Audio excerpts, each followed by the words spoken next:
Well, good morning, guys. It's Pastor Andy. Today is May the 13th, and we're looking together at Psalm chapter 85.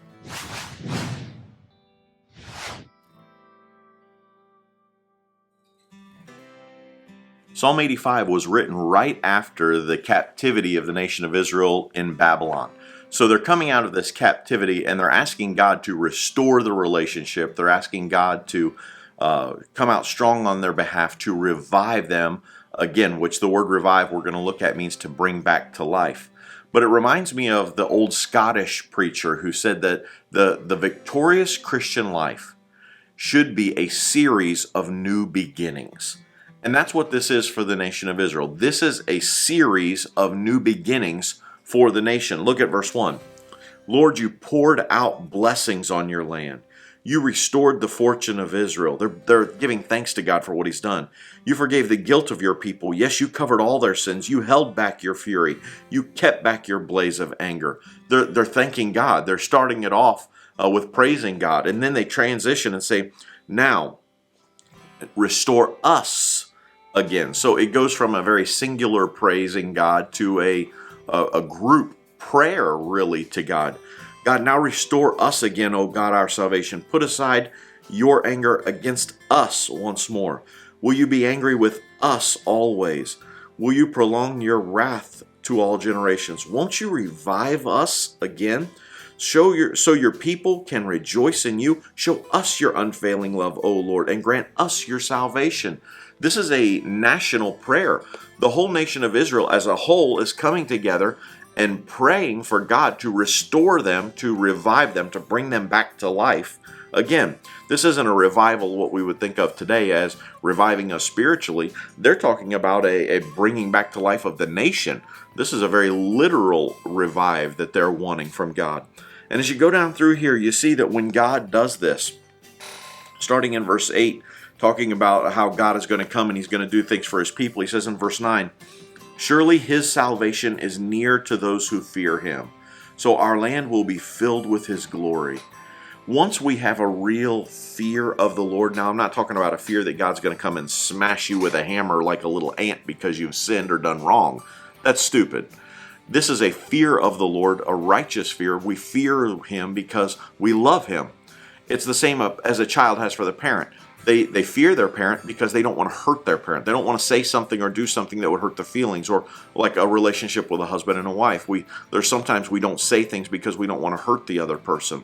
And that's the relationship that we should have with the Lord, is that we don't sin, that we don't do these things because we don't want to hurt that relationship with him, because that relationship should be so important. It should be the primary goal of our life, is to walk with him, to spend time with him, and to have a relationship with him, to bring glory to his name. So when we go through here, it says in verse 9 again, surely his salvation is near to those who fear him. That word near there is the same word that's used for the dwelling presence of God in the tabernacle.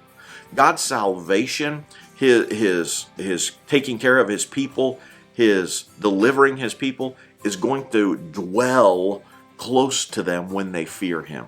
That's what got the nation of Israel in trouble in the first place, is they would sin and turn their back on God, and God's presence would leave, and God would bring some other nation into to take them into captivity, and then they would turn back to God, and God would deliver them, and it's this vicious cycle that's just over and over through the whole Old Testament.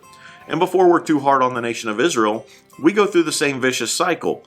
God makes things go pretty well for us, and then before you know it, we start forgetting him, and we're not in his word every day, and we're not praying, and we're not taking our relationship with him really seriously. He's not the prime in our life. And so he begins to allow things into our life to turn us back to him. And when we do, finally things, and it's this vicious cycle. So we can't be too hard on Israel because we do the exact same thing. But the whole point of this chapter is that when we will turn to God, when we will turn back into that relationship with him, and when we'll walk with him, when we'll have a true fear of him, when we will love him and we'll have his presence with us, he has promised to take care of us. That's the whole point of the whole psalm, is yes, we praise God. God, will you turn back in the prayer of the people? Will you turn back to us and bless us again? Will you revive us? Bring our nation back to life, since we've been 70 years in captivity with Babylon. And then, God, we recognize that it's all about you. that we need to fear you, because that's when we will have your presence, and that's what we want to do. Verse 12 sums it up. Yes, the Lord pours down his blessings. Our land will yield its bountiful harvest. Righteousness goes as a herald before him, preparing the way for his steps. God has promised that he will take care of us. I love the way the end of this chapter is worded and is written. Verse 10 and 11 are awesome. Unfailing love and truth have met together. Righteousness and peace have kissed. Truth springs up from the earth and righteousness smiles down from heaven. God will do that for us. He will lead our steps. He will bless us when we have him as the primary focus of our life, when we have a true fear of the Lord. I hope you'll get in this psalm today and read it for yourself and see what God has for you. And until tomorrow, God bless you and have a great day.